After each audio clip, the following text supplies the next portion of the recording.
Good morning, everyone, and welcome to the Google Lunar Team Hangout for November. My name is Dr. Pamela Gay, and I'm going to be your host for the next 30 minutes. And with us today, we have a special guest from Space Meta. Sergio, welcome to our show, and you're coming to us, I believe, from Rio, Brazil. Yes. Good morning for everybody. I'm from Rio now. Originally, I'm from a city around Rio de Janeiro, like 100 kilometers, okay?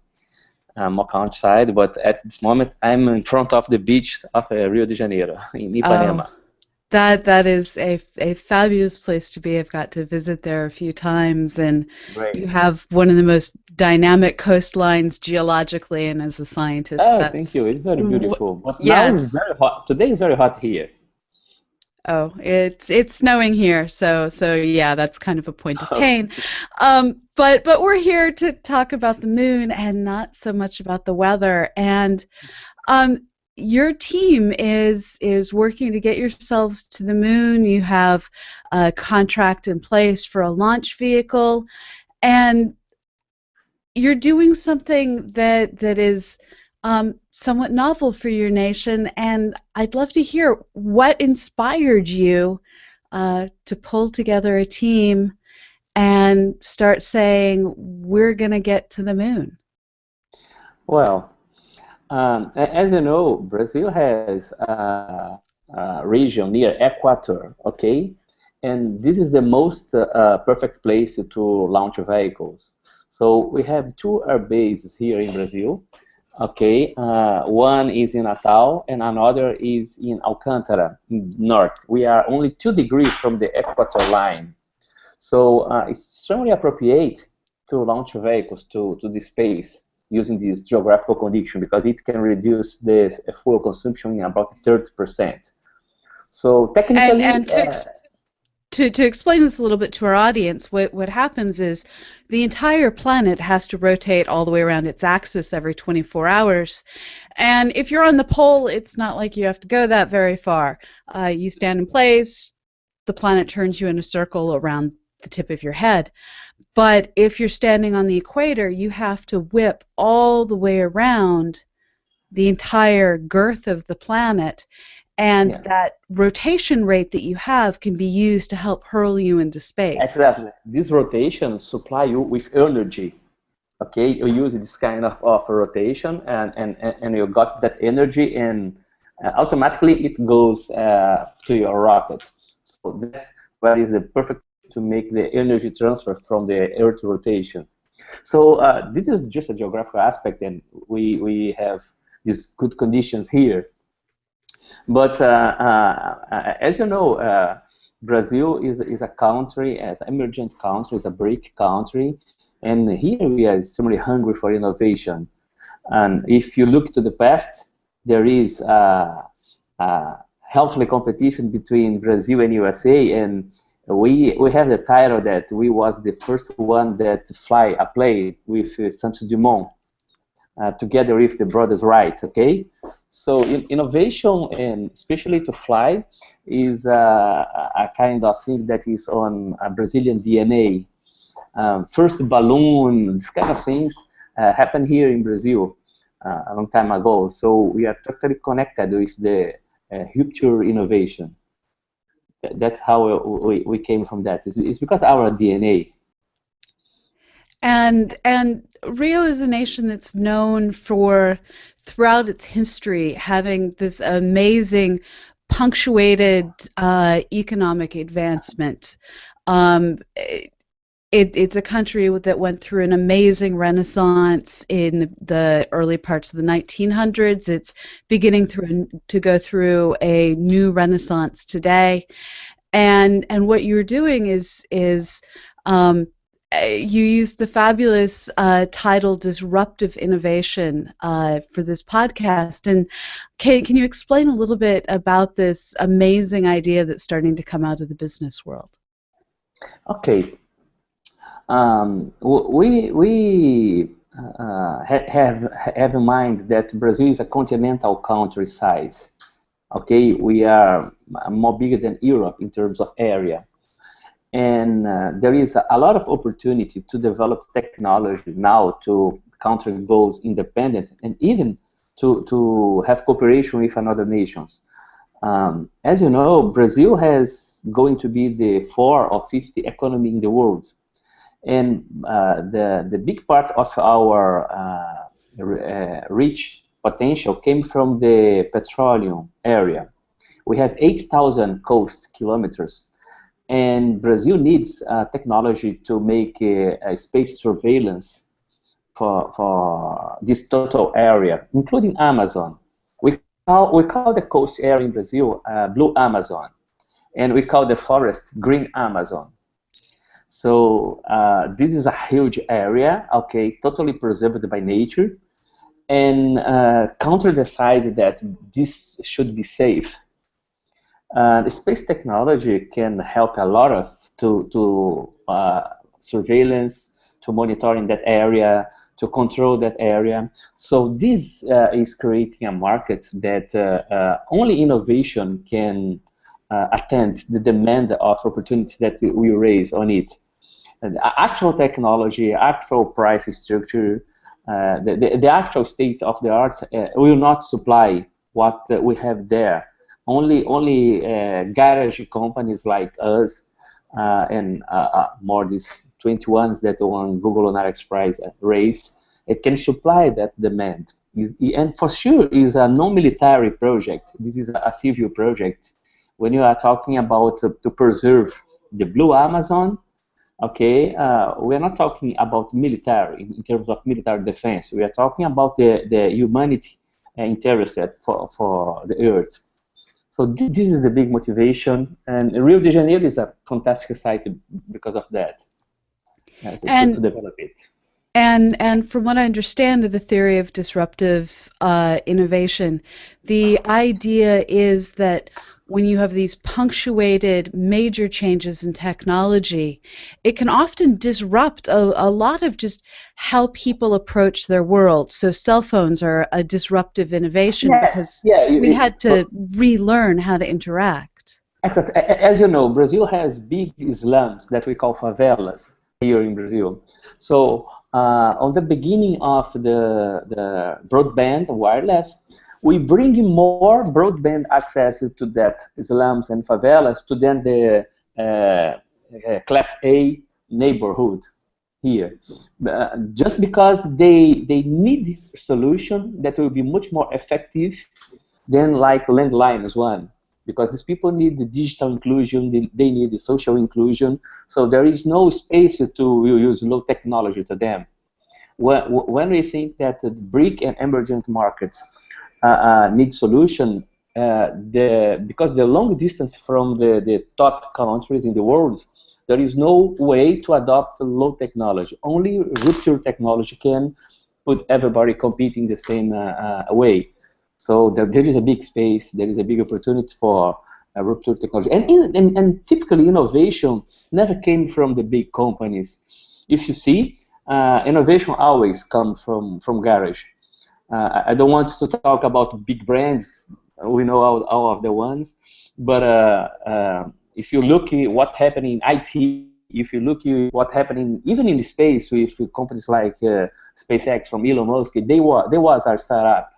It was not a big company at the beginning. They started really, really small, and now they are doing something very, very fantastic for the humanity in terms of technology development, encourage entrepreneurs, and also they don't came from space technology. People from SpaceX came from IT. That's also on my case. If you see in the Google Lunar XPRIZE, you see that there is a lot of people that came from IT going to, oh, sorry.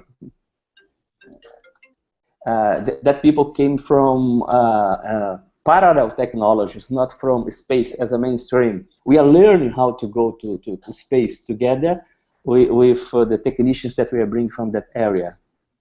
And this again builds into the whole idea of, in order for a commercial enterprise to take on a very high risk endeavor, it can't be strapped down by having stockholders who are requiring safe profit. It can't be strapped down by needing to provide dividends.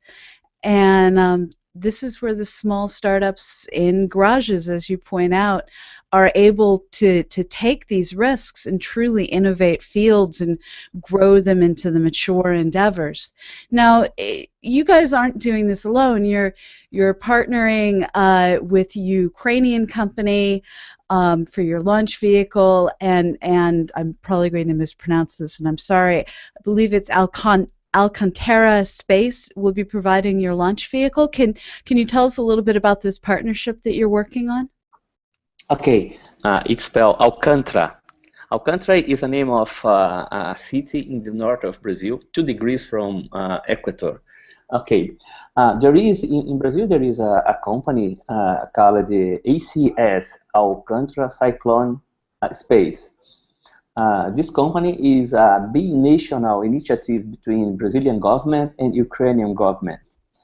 And Brazilian government and Ukraine they have decided to build a fantastic air base in that area, and Ukraine has the technology of producing high strong power for rockets, but they don't have a mission in mind in that age. They know how the engineering process. And one day I knock the door there and I say, guys, why we not go to the moon? Because you guys have a rocket, you guys are doing a rocket airbase. And it was so simple like that. When I talk with that history, people don't believe so much, but that was so simple like that. And then I say, okay, good idea, let's go to the moon. You know how to go to the moon? I say, well, we don't know so much. We are studying, there is some books, but apparently, if you have a rocket, you have some good mathematicians and physics, we can go there. And I have a rover that we have designed here. It's a different rover. They don't have legs. It's just a sphere that we run. But we can collect very interesting scientific data about the soil on the moon. And we establish a partnership that once they carry us to there, we can provide them with the scientific data that we will collect it. And they say, okay, that's a good trade-off for us. And it was so simple like that. In fact, this was a very simple meeting, okay, with the 2 presidents, and not more than 1 hour. We have defined everything. Was just opportunity. And you've also managed to get fundraising from some rather innovative sources. You have support from Luigi Barcelli. You have from Intel Brazil. You've gone to businessmen. You've really brought together a diverse population of people interested in supporting going to space. How did you managed to get the idea to go to so many of these different people? It sounds like you've probably shaken half the hands in Brazil making this happen. Well, it was also a funny history, but in terms of Intel is a long partner for innovation process here.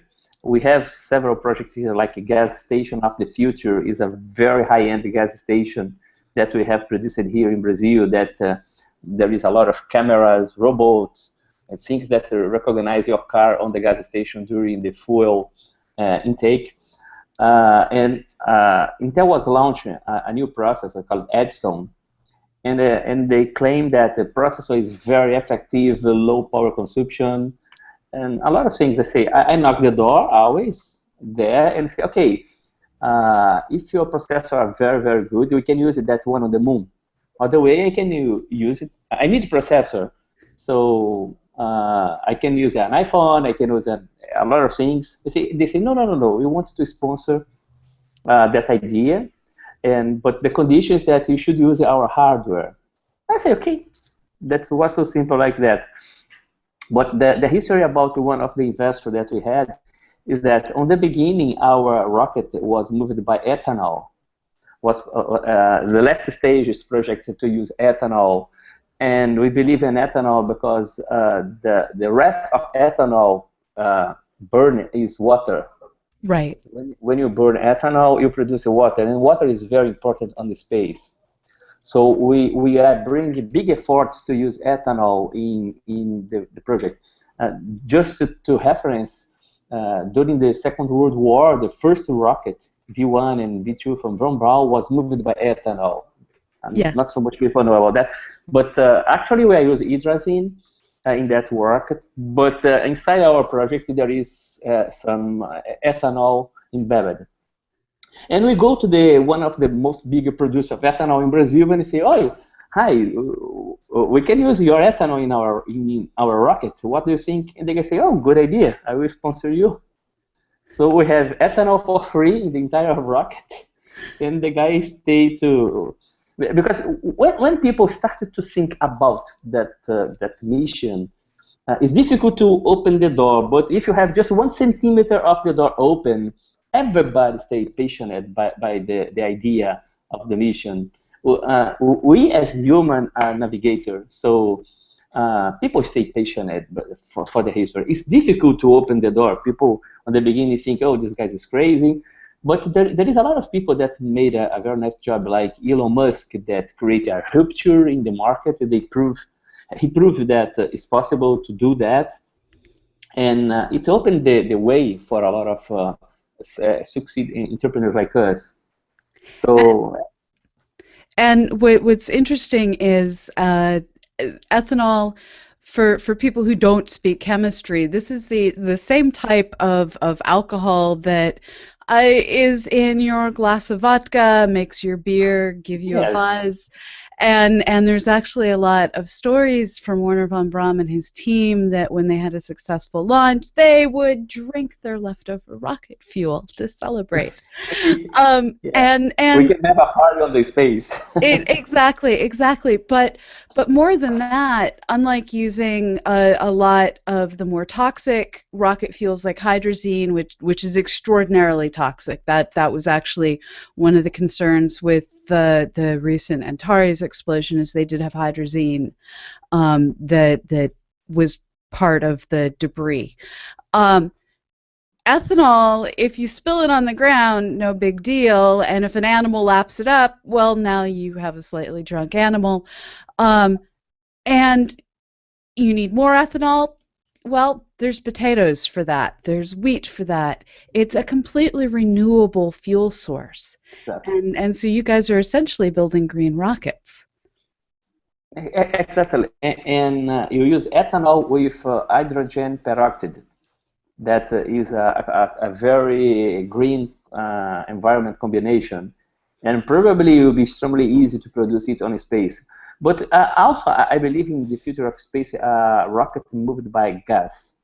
Okay, and ethanol can be a key player in that area. For sure, we have less power using ethanol, and hydrazine still has a lot of advantage. But this advantage is much more economical.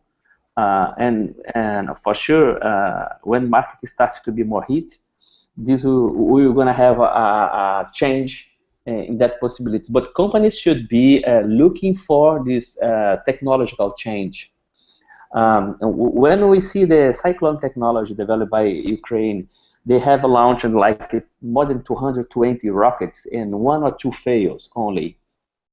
And that's why we are using Alcantara Air Base, because this environment is far enough to be safe for the accident, and the environment plans that the Brazil government has looks like a very safe one. But hydrazine is a very, very toxic compound, and you need really to take care in manipulate chemical, this chemical. And I'd just like to take this moment to say, for people who are tuning in late, that you are currently watching the Google Lunar XPRIZE team hangouts, where we are hosting Sergio from Space Meta. And we actually have the ability to take questions from the audience. Wherever you're watching this, you should see the Q&A app up on your screen. If you don't, hover your mouse over the YouTube window and it should come up. And we're always happy to take questions from the audience. Now, Sergio, you'd mentioned that you have this round rover. One of the things that I love about the Google Lunar X Prize is the mission calls, the challenge calls for teams to land successfully on the moon and then travel by any means of their choice 500 meters and send back high definition video. And this means you can hop, you can burrow, you can roll. And it sounds like you guys are rolling. Can you tell us a little bit about your rover design? Yeah. The idea of what we call this rover solitaire, okay? The idea is that that rover is moved by springs or coils, okay? We send these springs and coil compressed from the Earth, and there is a small processor there. Then when the rover arrives, it will start to jump.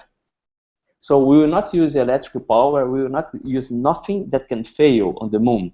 It's just like a toy. It's a lot of coils, okay? And these coils will have a mechanism that will temporize and release that, and the solitaire will start to jump. And for the future, this is a coil made a material called nitinol. This nitinol is a material that has memory shape. We use this nitinol coil in some Earth springs that you put inside your vein. This material has memory shape in certain temperature. So on the moon, when sunlight touches you, you are like more than 100 degrees Celsius. And on shadow, you are minus 200 degrees. This material we will use, after this coil will be released and the solitaire jump, this material started to extend and shrink and promote movement. The main problem that we have with our rover is that we are trying to develop algorithms that will control the direction and that this movement will happen.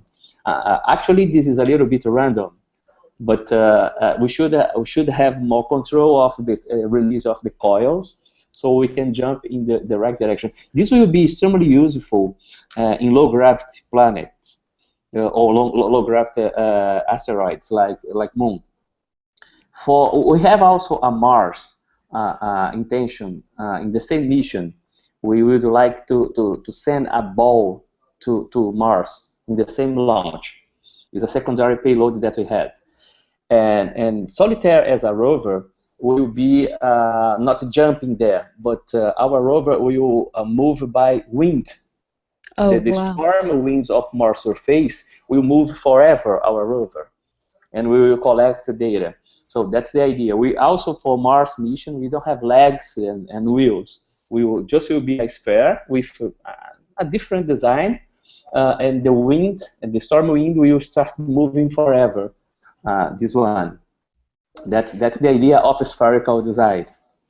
Now, in order to take advantage of the wind, it sounds like your vehicle must be extraordinarily lightweight. Exactly. What sort of constraints are you facing in terms of communications packages, power sources, and everything else to try and keep your weight down as low as you need to? Okay, this is a little bit simple idea also. We try to innovate that one. When you look to the moon, you see the light, okay? So it means that we can use the same light to transport information. This light came from the sun, okay? So it means that you can use the sun that goes to the moon and control how you reflect that light using special mirrors to encode the information to send to the Earth. And if you think how powerful is that technique, we can observe some very far planets like Pluto, Uranus, and things like that. So we are working on a big mirror inflatable technology that will encode in a very old-fashioned way, like Morse code, but probably more sophisticated one, that we will encode the sunlight and mirror it to the Earth. That's the idea. And these big spheres will be inflatable. So when we are talking about 100-meter, 80-meter spheres, so even maybe we can observe that once using the normal telescope here on Earth. That's the one of idea that we are working. So that is a completely different way of looking at exploration. I know right now most of the surface robots that we've scattered across Mars, which really is a planet occupied by robots in various states of alive and not alive. Um, they're uploading their communications to Mars Express, to Mars Reconnaissance Orbiter, and these satellites are acting as relay stations to get the communications back to Earth. And of course, this means that everyone's arguing over, well, can I get time on this radio dish or that radio dish to listen Yeah. into my signals? Yeah. And you're just bypassing that. Apparently, with like to 10 or 20 power watts, you can send information from Moon to Earth. There is no technical challenge to send information, radio frequency information from these 2 points.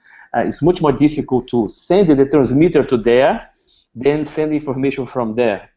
The real challenge is not that. The real challenge is to arrive there. Send information to there is not so the big challenge. But why we are investing in this mirror technology? Because on emergency situations in the future, if you have manned mission on Moon and if they need information to Earth in a critical moment, and if they don't have radio frequency transmitters, they can use the sunlight to transmit emergency signals to Earth, and even to localize them on the Moon surface. So that's why we are investing in inflatable big antennas and inflatable big mirrors using very light material. For us, actually, there is not much sense that you send a very complex antenna that will open during the wave to the Moon. There is one antenna in the Voyager, fantastic Voyager mission, that broken when it opens. So if it was inflatable, there is no problem. You can have 10 times, 100 times more bigger antenna that you can inflate on the space, and is a very easy technology. That's what we call rupture innovation in that process. And this falls in line. There's a fabulous new book. I don't know if you've had a chance to read yet, called The Martian by Andy Weir. And due to a rather horrible storm-related problem, he is assumed to be dead by fellow astronauts on Mars and gets left behind. And the entire novel is about the struggles that he goes through. And I don't think I'm giving away any plot points to say at one point he reduces himself to using rocks on the surface of the Moon to write out messages to send back to Earth that could be imaged by the fictional equivalent of the HiRISE mission. Like that. And you do have to think, how do we communicate with people when all of our technology decides it's not going to work? Carrying a pocket mirror is what they always tell hikers to do, and you're just taking that pocket mirror and making it inflate a whole lot bigger. So you're working on a lot of different innovations that have the power to really take advantage of your nation's location and your nation's desire to grow, not just as a country with amazing natural resources, but also with the technological know-how to take advantage of the changing global economy. If you could say any one thing to the world about what you're trying to innovate, what message would you want them to walk away with? Hello? Of course, I go to ask him the most important question, and he drops off the transmission. Let's see if he comes back. I'm so sorry for the technological issues that we're having with this show today. Sometimes technology isn't what one might hope for. Oh dear, I'm not quite sure what to do here.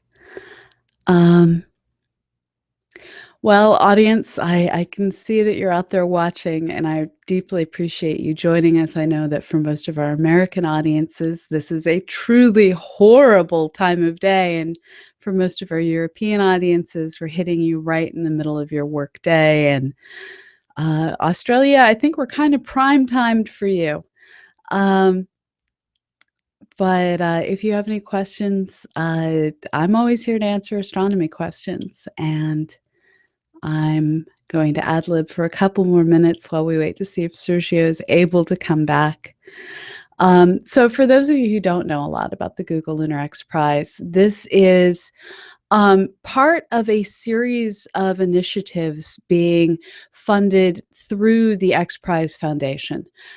This one in particular is getting its funding from Google.